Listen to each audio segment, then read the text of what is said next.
नमस्कार। नूतन दीक्षित की कहानियां चैनल पर आपका स्वागत है। मैं नूतन दीक्षित आज सुना रही हूँ मुंशी प्रेमचंद की लिखी कहानी दो बहनें। दो बहनें 2 साल के बाद एक तीसरे नातेदार के घर मिली और खूब रो धोकर खुश हुई। तो बड़ी बहन रूप कुमारी ने देखा कि छोटी बहन राम दुलारी सिर से पांव तक गहनों से लदी हुई है। कुछ उसका रंग खुल गया है, स्वभाव में कुछ गर्मी आ गई है और बातचीत करने में ज्यादा चतुर हो गई है। कीमती बनारसी साड़ी और बेलदार उन्नावी मखमल के जंपर ने उसके रूप को और भी चमका दिया। वही राम दुलारी लड़कपन में सिर के बाल खोले फूहड़ सी इधर उधर खेला करती थी। अंतिम बार रूप कुमारी ने उसके विवाह में उसे देखा था, 2 साल पहले। तब भी उसकी शक्ल सूरत में कुछ ज्यादा अंतर न हुआ था। लंबी तो हो गई थी, मगर थी उतनी ही दुबली, उतनी ही फूहड़, उतनी ही मंदबुद्धि, जरा जरा सी बात पर रूठने वाली। मगर आज तो कुछ हालत ही और थी, जैसे कली खिल गई हो।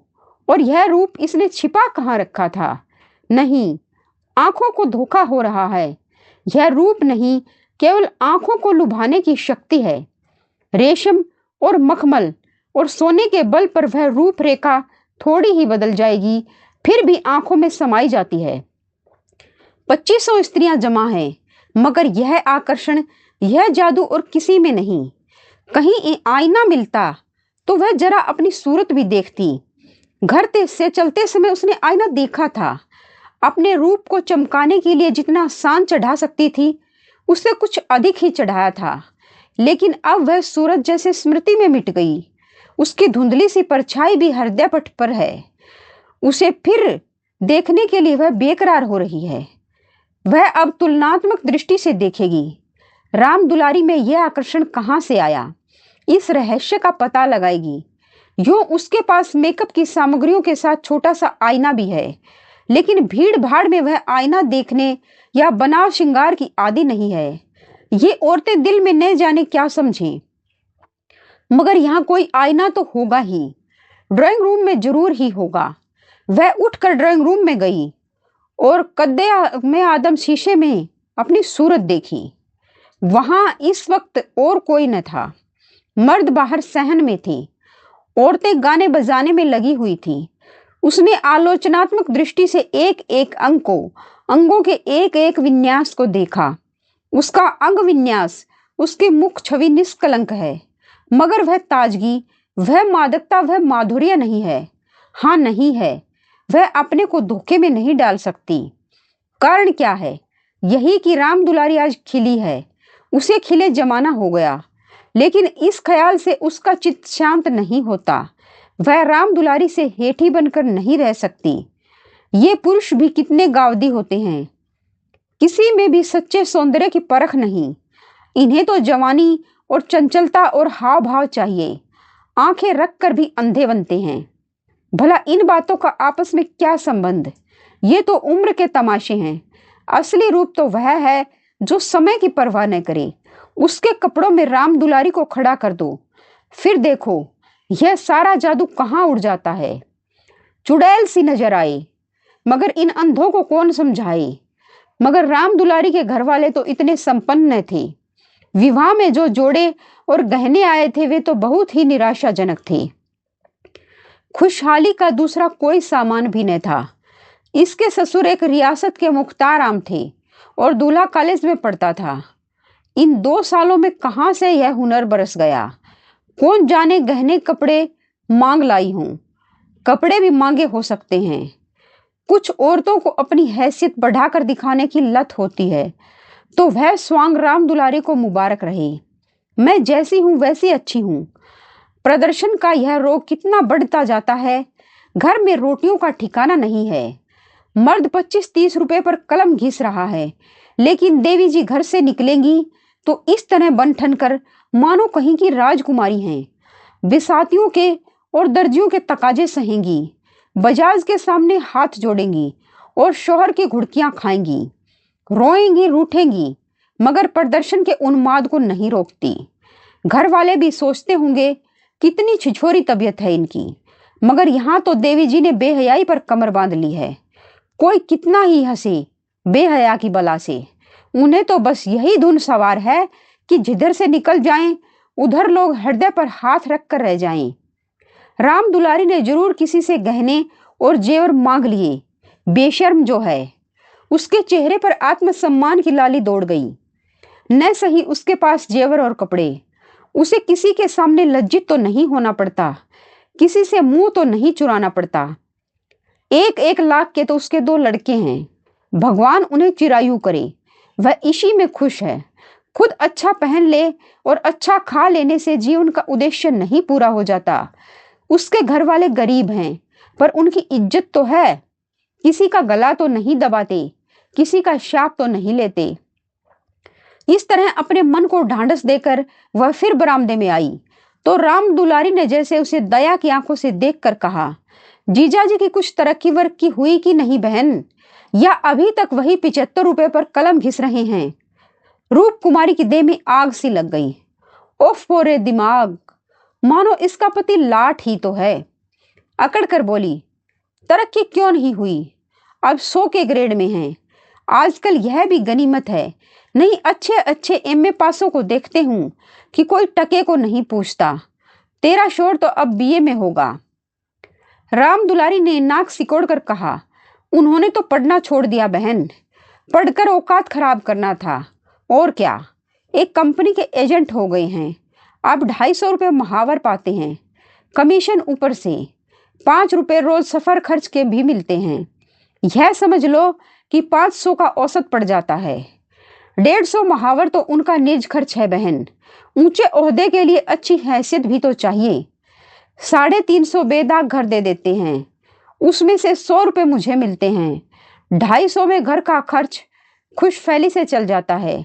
एमए पास करके क्या करते? रूप कुमारी इस कथन को शेख चिल्ली की दास्तान से ज्यादा महत्व नहीं देना चाहती थी, मगर राम दुलारी के लहजे में इतनी विश्वासोत्पादकता है कि वह अपनी निम्न चेतना में उससे प्रभावित हो रही है और उसके मुख पर पराजय की खिन्नता साफ झलक रही है। मगर यदि उसे बिल्कुल पागल नहीं हो जाना है तो इस ज्वाला को हृदय से निकाल देना पड़ेगा। जिरह करके अपने मन को विश्वास दिलाना पड़ेगा कि इसके काव्य में 1/4 से ज्यादा सत्य नहीं है। 1/4 तक वह सह सकती है, इससे ज्यादा उसमें न सहा जाएगा। इसके साथ ही उसके दिल की धड़कन भी है कि कहीं यह कथा सत्य निकली तो वह राम दुलारी को कैसे मुंह दिखाएगी। उसे भय है कि कहीं उसकी आंखों से आंसू न निकल पड़े। कहाँ 75 और कहाँ 500, इतनी बड़ी रकम आत्मा की हत्या करके भी क्यों न मिले, फिर भी रूप कुमारी के लिए असह्य है। आत्मा का मूल्य अधिक से अधिक 100 रुपये हो सकता है, 500 किसी हालत में भी नहीं। उसने परिहास के भाव से पूछा, जब एजेंटी में इतना वेतन और भत्ता मिलता है तो ये सारे कॉलेज बंद क्यों नहीं हो जाते? हजारों लड़के क्यों अपनी जिंदगी खराब करते हैं?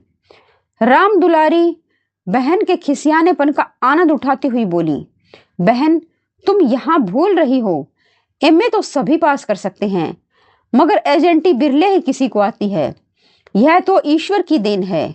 कोई जिंदगी भर पढ़ता रहे, मगर यह जरूरी नहीं कि वह अच्छा एजेंट भी हो जाए। रुपए पैदा करना दूसरी बात है, आलिम फाजिल हो जाना दूसरी बात। अपने माल की श्रेष्ठता का विश्वास पैदा कर देना, यह दिल में जमा देना कि इससे सस्ता और टिकाऊ माल बाजार में मिल ही नहीं सकता, आसान काम नहीं है। एक से एक घागों से उनका साबका पड़ता है। बड़े बड़े राजाओं और रईसों का मत फेरना पड़ता है, तब जाके कहीं माल बिकता है।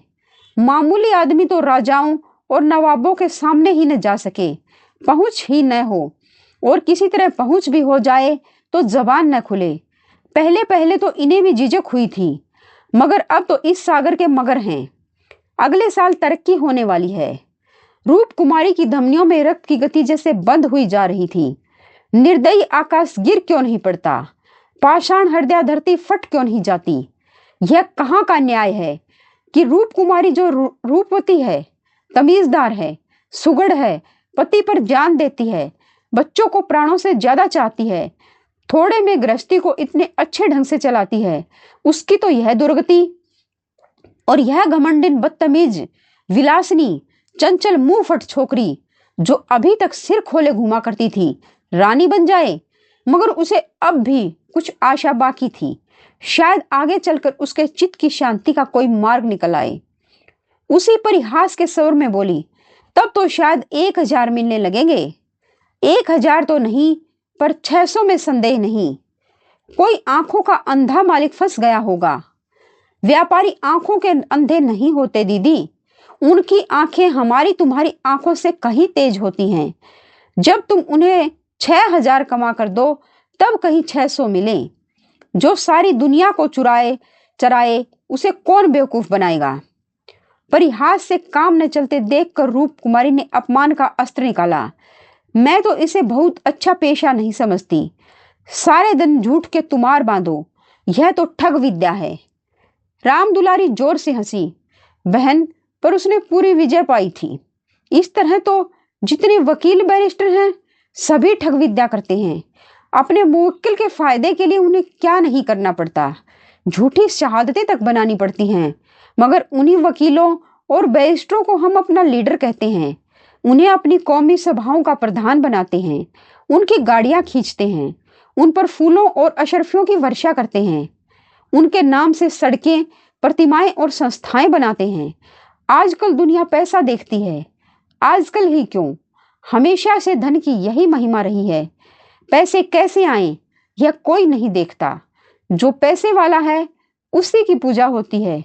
जो अभागे हैं, अयोग्य हैं या भीरू हैं, वे आत्मा और सदाचार की दुहाई देकर अपने आंसू पोंछते हैं।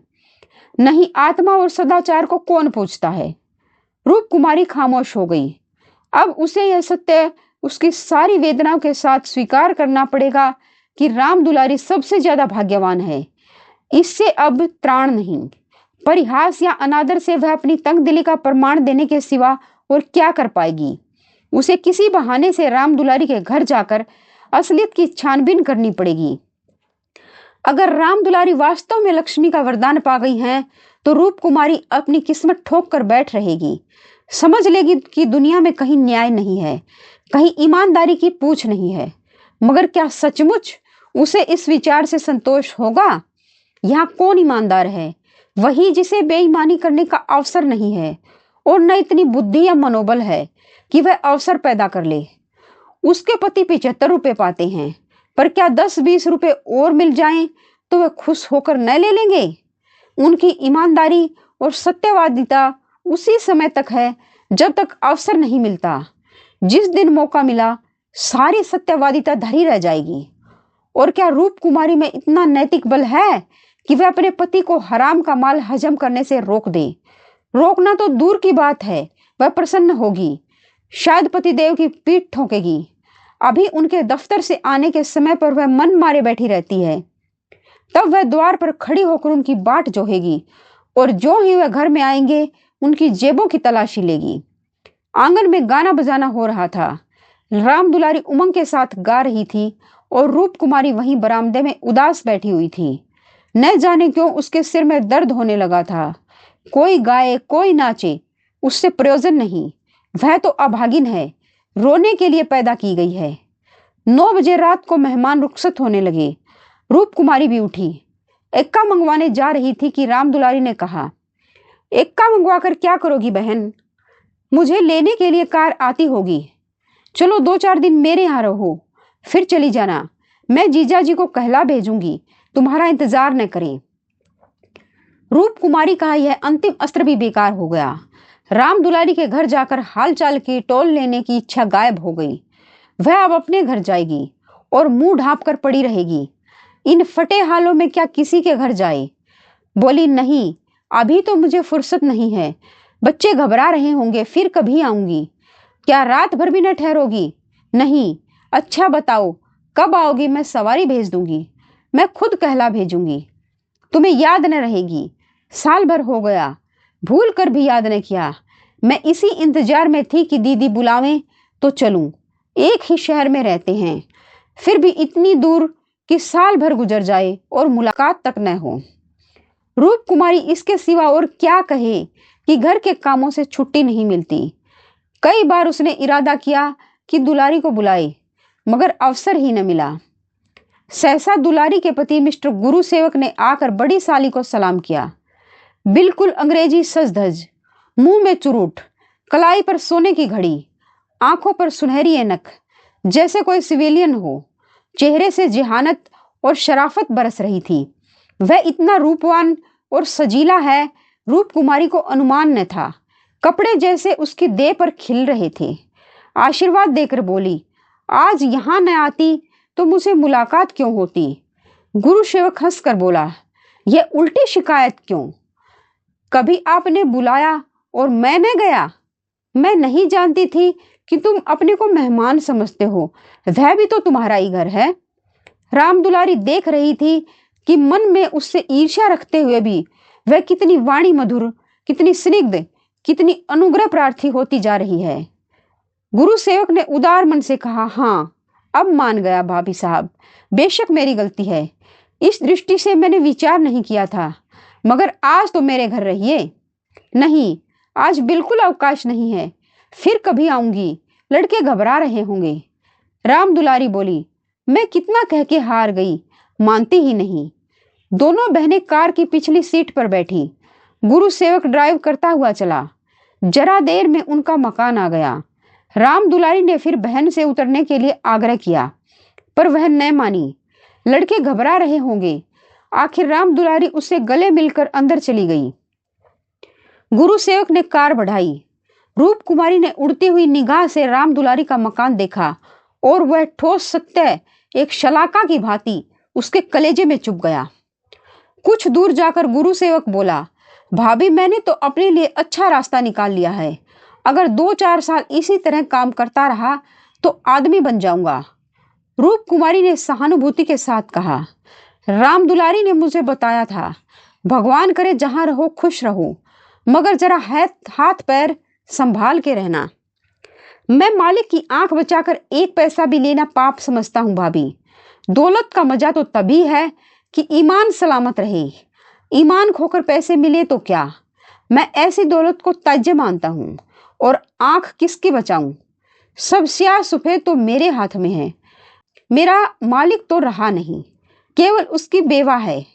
उसने सब कुछ मेरे हाथ में छोड़ रखा है। मैंने उसका कारोबार संभाल न लिया तो सब कुछ चौपट हो जाता। मेरे सामने तो मालिक सिर्फ 3 महीने जिंदा रहे, मगर आदमी को परखना खूब जानते थे। मुझे 100 रुपए पर रखा और 1 महीने में 200 रुपए कर दिया। आप लोगों की दुआ से पहले ही महीने में मैंने 12,000 का काम किया। क्या काम करना पड़ता है? रूप कुमारी ने बिना किसी उद्देश्य के पूछा। वही मशीनों की एजेंटी, तरह तरह की मशीनें मंगाना और बेचना, ठंडा जवाब था। रूप कुमारी का मनहूस घर आ गया। द्वार पर एक लालटेन टिमटिमा रही थी। उसके पति उमानाथ द्वार पर टहल रहे थे, मगर रूप कुमारी ने गुरु सेवक से उतरने के लिए आग्रह नहीं किया। एक बार शिष्टाचार के नाते कहा, पर जोर नहीं दिया, और उमानाथ तो गुरु सेवक से मुखातिब ही न हुए। रूप कुमारी को वह घर अब कब्रिस्तान सा लग रहा था, जैसे फूटा हुआ भाग्य हो। न कहीं फर्श, न फर्नीचर, न गमले, 2-4 टूटी टाटी तिपाइयां, एक लंगड़ी मेज, 4-5 पुरानी पुरानी खाटें, यही उस घर की बिसात थी। आज सुबह तक रूप कुमारी इसी घर में खुश थी, लेकिन अब यह घर उसे काटे खा रहा है। लड़के अम्मा अम्मा करके दौड़े, मगर उसने दोनों को झिड़क दिया। उसके सिर में दर्द है, वह किसी से न बोलेगी, कोई उसे न छेड़े। अभी घर में खाना नहीं पका। पकाता कौन? लड़कों ने तो दूध पी लिया है, किंतु उमानाथ ने कुछ नहीं खाया। इसी इंतजार में थे कि रूप कुमारी आए तो पकाए, पर रूप कुमारी के सिर में दर्द है। मजबूर होकर बाजार से पूरियां लानी पड़ेंगी। रूप कुमारी ने तिरस्कार के स्वर में कहा, तुम अब तक मेरा इंतजार क्यों करते रहे? मैंने तो खाना पकाने की नौकरी नहीं लिखाई है। जो रात को वहीं रह जाती, आखिर तुम कोई महाराजिन क्यों नहीं रख लेते? क्या जिंदगी भर मुझे को पीसते रहोगे? उमानाथ ने उसकी तरफ आहत विस्मय की आंखों से देखा। उसके बिगड़ने का कोई कारण उनकी समझ में न आया।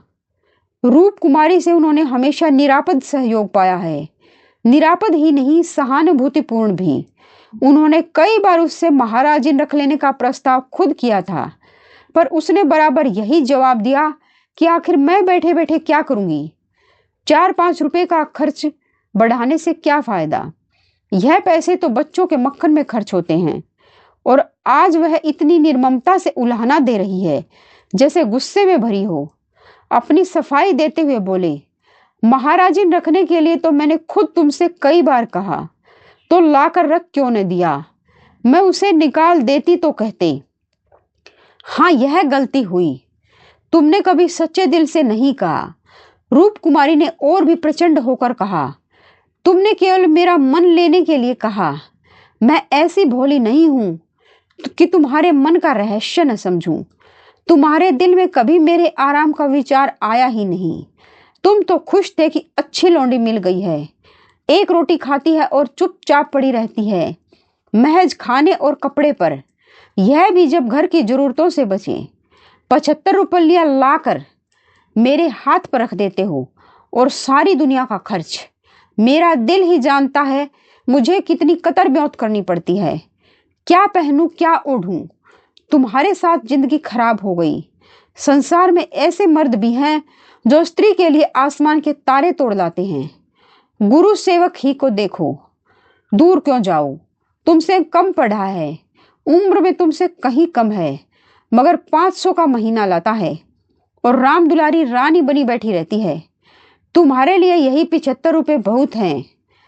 रांड मांड में ही मगन, तुम नाहक मर्द हुए। तुम्हें तो औरत होना चाहिए था। औरतों के दिल में कैसे कैसे अरमान होते हैं, मगर मैं तो तुम्हारे लिए घर की मुर्गी का बासी साग हूं। तुम्हें तो कोई तकलीफ होती नहीं। तुम्हें तो कपड़े भी अच्छे चाहिए, खाना भी अच्छा चाहिए, क्योंकि पुरुष हो, बाहर से कमा कर लाते हो। मैं चाहे जैसे रहूं तुम्हारी बला सी। व्यंग्य बाणों का यह सिलसिला कई मिनटों तक जारी रहा। उमानाथ चुपचाप सुनते रहे। अपनी जान में उन्होंने रूप कुमारी को शिकायत का कभी मौका नहीं दिया। उनका वेतन कम है, यह सत्य है, पर यह उनके बस की बात तो नहीं। वह दिल लगाकर अपना काम करते हैं, अफसरों को खुश रखने की सदैव चेष्टा करते हैं। इसी साल बड़े बाबू के छोटे सुपुत्र को 6 महीने तक बिना नागा पढ़ाया, इसीलिए तो कि वह प्रसन्न रहें। अब वह और क्या करें। रूप कुमारी की खफगी का रहस्य वह समझ गई। अगर गुरु सेवक वास्तव में 500 रुपये लाता है तो बेशक वह भाग्य का बली है, लेकिन दूसरों की ऊंची पेशानी देखकर अपना माथा तो नहीं फोड़ा जाता। किसी संयोग से उसे यह अवसर मिल गया, मगर हर एक को तो ऐसे अवसर नहीं मिलते।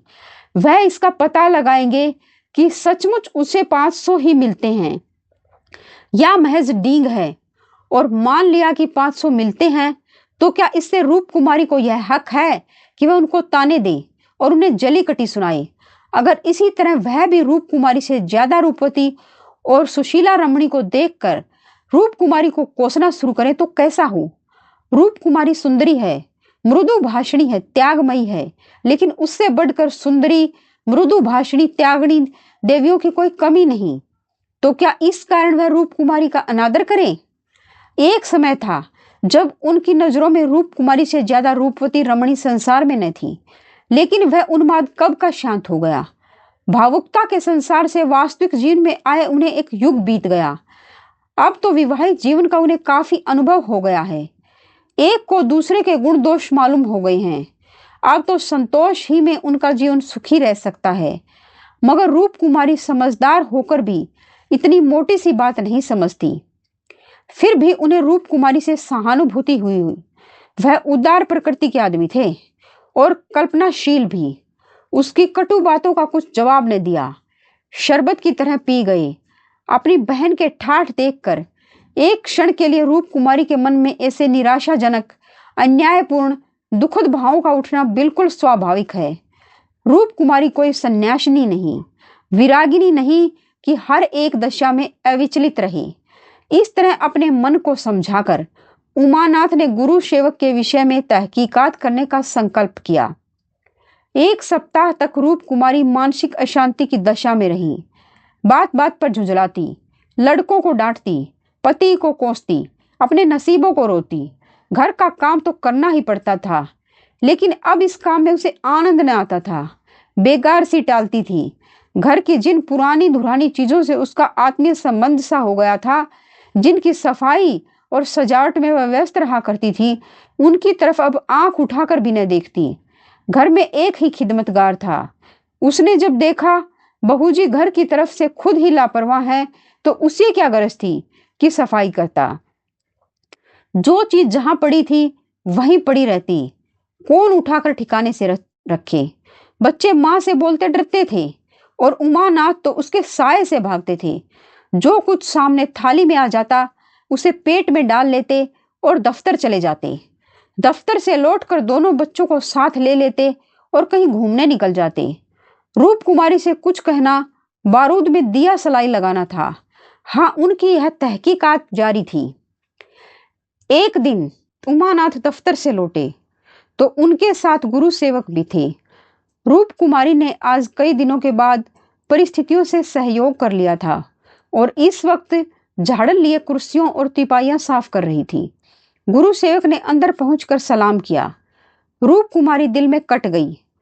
उमानाथ पर ऐसा क्रोध आया कि उसका मुंह नोच ले। इन्हें लाकर यहाँ क्यों खड़ा कर दिया? न कहना न सुनना, बस बुला लाए। उसे इस दशा में देखकर गुरु सेवक दिल में क्या कहता होगा, मगर इन्हें अकल आई ही कब थी। वह अपना पर्दा ढांकती फिरती है और आप उसे खोलते फिरते हैं। जरा भी लज्जा नहीं, जैसे बेहयाई का बाना पहन लिया है। बरबस उसका अपमान करते हैं। न जाने उसने उनका क्या बिगाड़ा है। आशीर्वाद देकर कुशल समाचार पूछा और कुर्सी रख दी।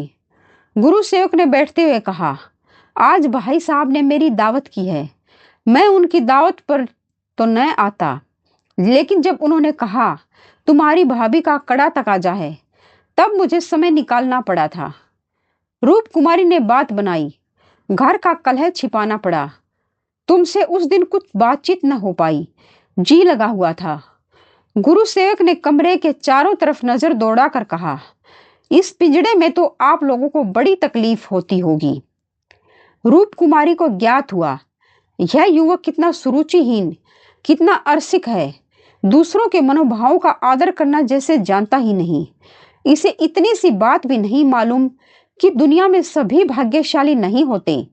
लाखों में एक ही कहीं भाग्यवान निकलता है, और उसे भाग्यवान ही क्यों कहा जाए। जहां बहुतों को दाना न मयस्सर हो, वहां थोड़े से आदमियों के भोग विलास में कौन सा सौभाग्य। जहां बहुत से आदमी भूखों मर रहे, वहां दो चार आदमी मोहन भोग उड़ाएं, तो यह उनकी बेहयाई और हृदयहीनता है, सौभाग्य कभी नहीं। कुछ चिढ़ कर बोली, पिंजड़े में कटघरे में रहने से अच्छा है। पिंजड़े में निरीह पक्षी रहते हैं, कटघरा तो घातक जंतुओं का ही निवास स्थान है। गुरु सेवक शायद यह संकेत न समझ सका। बोला, मेरा तो इस घर में दम घुट जाए। मैं आपके लिए अपने घर के पास ही एक मकान ठीक करा दूंगा, खूब लंबा चौड़ा। आपसे कुछ किराया न लिया जाएगा। मकान हमारी मालकिन का है। मैं भी उसी के एक मकान में रहता हूँ। सैकड़ों मकान हैं उनके पास, सैकड़ों। सब मेरे अख्तियार में हैं। जिसे जो मकान चाहूं दे दूं, मेरे अख्तियार में है। किराया लूं या न लूं, मैं आपके लिए सबसे अच्छा मकान ठीक करूंगा। मैं आपका बहुत अदब करता हूं। रूप कुमारी समझ गई, महाशय इस वक्त नशे में हैं, अभी यूं बहक रहे हैं। अब उसने गौर से देखा तो उनकी आंखें सिकुड़ गई थी, गाल कुछ फूल गए थे, जबान भी लड़खड़ाने लगी थी। एक जवान खूबसूरत शरीफ चेहरा कुछ ऐसा शेखीबाज और निर्लज हो गया कि उसे देखकर घृणा होती थी। उसने एक क्षण बाद फिर बहकना शुरू किया, मैं आपका बहुत अदब करता हूँ। जी हाँ, आप मेरी बड़ी भाभी हैं। आपके लिए मेरी जान हाजिर है। आपके लिए एक मकान नहीं, 100 मकान तैयार हैं। मैं मिसेज लोहिया का मुख्तार हूँ। सब कुछ मेरे हाथ में है, सब कुछ। मैं जो कुछ कहता हूँ वह आंखें बंद करके मंजूर कर लेती हैं। मुझे अपना बेटा समझती हैं। मैं उसकी सारी जायदाद का मालिक हूँ। मिस्टर लोहिया ने मुझे 20 रुपए पर रखा था, 20 रुपए पर। वह बड़ा मालदार था, मगर किसी को नहीं मालूम उसकी दौलत कहाँ से आती थी। किसी को नहीं मालूम, मेरे सिवा कोई नहीं जानता। वह खुफिया फरोश था, किसी से कहना नहीं। वह चोरी से कोकीन बेचता था, लाखों की आमदनी थी उसकी। अब वही व्यापार मैं करता हूँ। हर शहर में हमारे खुफिया एजेंट हैं। मिस्टर लोहिया ने मुझे इस फन में उस्ताद बना दिया। जी हाँ, मजाल नहीं कि मुझे कोई गिरफ्तार कर ले। बड़े बड़े अफसरों से मेरा याराना है। उनके मुंह में नोटों के पुलिंदे ठूस ठूस कर उनकी आवाज बंद कर देता हूँ। कोई चू नहीं कर सकता। दिन दहाड़े बेचता हूँ। हिसाब में लिखता हूँ 1000, रिश्वत दे दी और देता हूँ 500। बाकी यारों का है। बेदरेग रुपए आते हैं और बेदरेग खर्च करता हूँ। बुढ़िया को तो राम नाम से मतलब है। 70 चूहे खा के अब हज करने चली है। कोई मेरा हाथ पकड़ने वाला नहीं, कोई बोलने वाला नहीं। जेब से नोटों का एक बंडल निकाल कर, यह आपके चरणों की भेंट है। मुझे दुआ दीजिए कि इसी शान से जिंदगी कट जाए। जो आत्मा और सदाचार के उपासक हैं, उन्हें कुबेर लाते मारता है। लक्ष्मी उनको पकड़ती है जो उसके लिए अपना दीन और ईमान सब कुछ छोड़ने को तैयार हैं। मुझे बुरा न कहिए, मैं कौन मालदार हूँ। जितने धनी हैं वे सब के सब लुटेरे हैं, पक्के लुटेरे डाकू। कल मेरे पास रुपए हो जाएं और मैं एक धर्मशाला बनवा दूं, फिर देखिए मेरी कितनी वाह वाह होती है। कौन पूछता है मुझे दौलत कहाँ से मिली। जिस महात्मा को कहिए बुलाकर उससे प्रशंसा करवा लूं। मिस्टर लोहिया को महात्माओं ने धर्म भूषण की उपाधि दी थी। इन स्वार्थी पेट के बंदरों ने उस बुढ़े को, जिससे बड़ा कुकर्मी संसार में न होगा। यहाँ तो लूट है। एक वकील आध घंटा बहस करके 500 मार लेता है। एक डॉक्टर जरा सा नश्तर लगाकर 1000 सीधा कर लेता है। एक जुआरी स्पेकुलेशन में एक एक दिन में लाखों का वारा न्यारा करता है। अगर उनकी आमदनी जायज है तो मेरी आमदनी भी जायज है। जी हाँ, जायज है। मेरी निगाह में बड़े से बड़े मालदार की भी कोई इज्जत नहीं। मैं जानता हूँ वह कितना बड़ा हथकंडेबाज है। यहाँ जो आदमी आंखों में धूल झोंक सके वही सफल है। गरीबों को लूट कर मालदार हो जाना समाज की पुरानी परिपाटी है। मैं भी वही करता हूँ जो दूसरे करते हैं। जीवन का उद्देश्य है ऐसा करना। खूब लूटूंगा, खूब ऐश करूंगा और बुढ़ापे में खूब खैरात करूंगा और एक दिन लीडर बन जाऊंगा। कहिए गिना दूं, यहाँ कितने लोग जुआ खेल खाल कर करोड़पति हो गए, कितने औरतों का बाजार लगाकर करोड़पति हो गए। सहसा उमानाथ ने आकर कहा, मिस्टर गुरु सेवक क्या कर रहे हो? चलो चाय पी लो, ठंडी हो रही है। गुरु सेवक ऐसा हड़बड़ा उठा मानो अपने सचेत रहने का प्रमाण देना चाहता हो, मगर पांव लड़खड़ाए और जमीन पर गिर पड़ा। फिर संभल कर उठा और झूमता झूमता ठोकरे खाता बाहर चला गया। रूप कुमारी ने आजादी की सांस ली। या बैठे बैठे उसे हौल दिल सा हो रहा था। कमरे की हवा जैसे कुछ भारी हो गई थी। जो प्रेरणाएं कई दिन से अच्छे अच्छे मनोहर रूप भरकर उसके मन में आ रही थी, आज उसे उनका असली विभत्स घिनौना रूप नजर आया। जिस त्याग, सादगी और साधुता के वातावरण में अब तक उसकी जिंदगी गुजरी थी, उसमें इस तरह के दांव पेच, छल कपट और पतित स्वार्थ का घुसना बिल्कुल ऐसा ही था जैसे किसी बाग में सांडों का एक झुंड घुस आए। इन दामों पर वह सारी दुनिया की दौलत और सारा ऐश खरीदने को भी तैयार न हो सकती थी। नहीं, अब राम दुलारी के भाग्य से अपने भाग्य को बदला न करेगी। वह अपने हाल में खुश है। राम दुलारी पर उसे दया आई, जो भोग विलास की धुन और अमीर कहलाने के मोह में अपनी आत्मा का सर्वनाश कर रही है।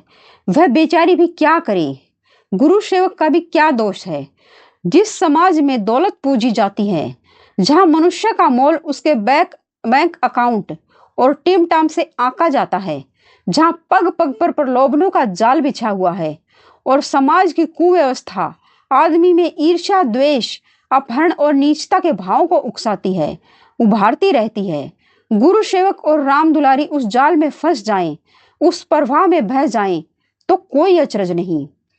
उसी वक्त उमानाथ ने आकर कहा, गुरु सेवक यहाँ बैठा बैठा क्या बहक रहा था? मैंने तो उसे विदा कर दिया। जी डरता था कहीं पुलिस उसके पीछे न लगी हो, नहीं तो मैं भी गेहूं के साथ घुन की तरह पिस जाऊं। रूप कुमारी ने क्षमा प्रार्थी नेत्रों से उन्हें देखकर जवाब दिया। वही अपनी खुफिया फरोशी की डींग मार रहा था। मुझे भी मिसेज लोहिया से मिलने को कह गया। जी नहीं, आप अपनी क्लर्की किए जाइए, इसी में हमारा कल्याण है। मगर क्लर्की में वह ऐश कहाँ? क्यों न साल भर की छुट्टी लेकर जरा उस दुनिया की भी सैर करूं। मुझे अब उस ऐश का मोह नहीं रहा। दिल से कहती हो, सच्चे दिल से। उमानाथ 1 मिनट तक चुप रहने के बाद फिर बोली, मैं आकर तुमसे वृतांत कहता तो तुम्हें विश्वास आता या नहीं? सच कहना। कभी नहीं। मैं तो कल्पना ही नहीं कर सकती कि अपने स्वार्थ के लिए कोई आदमी दुनिया को विष खिला सकता है। मुझे सारा हाल पुलिस के सब इंस्पेक्टर से मालूम हो गया था। मैंने उसे खूब शराब पिला दी थी कि नशे में बहकेगा जरूर और सब कुछ उगल देगा। ललचता तो तुम्हारा जी भी था। हाँ, ललचता तो था और अब भी ललच रहा है, मगर ऐश करने के लिए जिस हुनर की जरूरत है वह कहाँ से लाऊंगा? ईश्वर न करे वह हुनर तुम में आए। मुझे तो उस बेचारे पर तरस आती है। मालूम नहीं खैरियत से घर पहुंच गया या नहीं। उसकी कार थी, कोई चिंता नहीं। रूप कुमारी एक क्षण जमीन की तरफ ताकती रही, फिर बोली, तुम मुझे दुलारी के घर पहुंचा दो। अभी शायद मैं उसकी कुछ मदद कर सकूं। जिस बाग की वह सैर कर रही है उसके चारों ओर निशाचर घात लगाए बैठे हैं। शायद मैं उसे बचा सकूं। उमानाथ ने देखा उसकी छवि कितनी दया पुलकित हो उठी है। आप सुन रहे थे मुंशी प्रेमचंद की लिखी कहानी 2 बहनें।